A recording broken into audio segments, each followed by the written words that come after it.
যে মানুষ দুইভাবে নেতা হয়, একটা হচ্ছে জন্মগতভাবে, আরেকটি হচ্ছে শেখে। তিনি বলছেন জিয়াউর রহমান জন্মগতভাবে নেতা ছিলেন এবং সেইভাবেই তার জন্মের পর থেকেই তিনি নেতৃত্বের প্রমাণ দিতে শুরু করেছেন। এই বিষয়গুলো আমাদের সকলের আপনার বোঝা উচিত। আপনারা দেখবেন যদি এই বইগুলো পড়েন আর ওই মাহফুজুলের বই পড়েন, দেখবেন প্রতিটি ক্ষেত্রে প্রতিটি রাত্রে একটা দিনও যায়নি যখন তিনি আপনার কাজ করেননি। তার সততার ব্যাপার কত কিংবদন্তির মতোই, একেবারে কিংবদন্তির মতো তার সততার গল্প।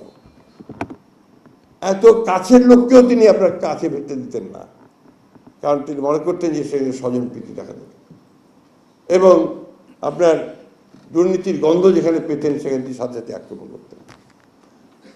একবার হঠাৎ করে আমাদের তৎকালীন উপপ্রধানমন্ত্রী ডক্টর বাড়ি, আপনার অ্যাডভোকেট বাড়ি, এসএবাড়ি এটি সাহেব, তিনি আমাকে বললেন যে তুমি একটু চট করে চলে আসতো সন্ধ্যায়, প্রেসিডেন্ট সাহেব আজকে আসবেন। কেন হঠাৎ? বলছি উনি বলেছেন এক কাপ চা খাবেন।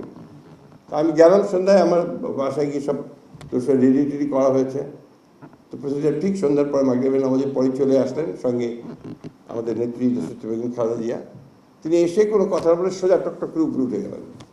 ওনার চলাটাই ছিল এরকম আর কি, একেবারে খুব দ্রুত সব কিছু হাঁটতেন।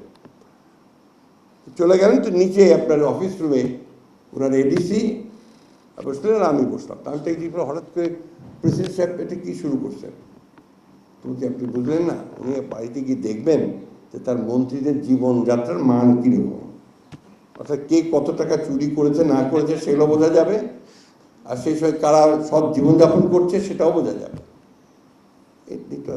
জিয়াউর রহমান। একদিন দেখলাম যে সকালে আপনার সেক্রেটারিয়েটের গেটে খুবই আপনার পুলিশ টুলিশ মিলিটারি খুব আপনার অনেকেই দেখা যাচ্ছে। তা আমি যেহেতু চাকরি করে আমি ঢুকলাম, ঢোকার সময় দেখলাম যে আপনার অনেক দূরেই দেখলাম যে একজন দাঁড়িয়ে আছেন, পোশাক পরা, স্যুট টুট পরা, তার পাশের মিলিটারি দাঁড়িয়ে আছে, দেখলাম প্রেসিডেন্ট জিয়া দাঁড়িয়ে আছে। এবার উনি দেখছেন যে মন্ত্রীরা কে কখন আসছে, তার টাইমিং ঠিক করার জন্য দেখছেন। এগুলো কিন্তু গল্প না, this are not made up stories, this are facts. অনেকে ভাববে যে এগুলো আমাদের বানিয়ে বলছে, এটা সত্য ঘটনা বলছে।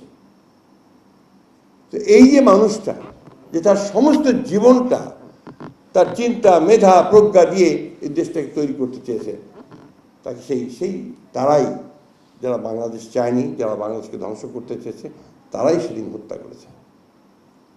আজকের সঙ্গে মিলে যাবে।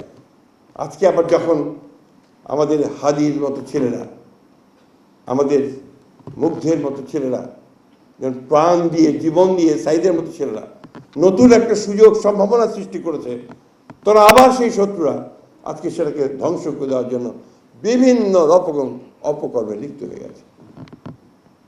আমি শহীদ প্রেসিডেন্ট জিয়াউর রহমানের একজন অনুসারী ভক্ত। আমি মনে করি যে তাকে যদি আমরা অনুসরণ করি তাহলেই বাংলাদেশকে আমরা সঠিক দিকে নিয়ে যেতে পারবো।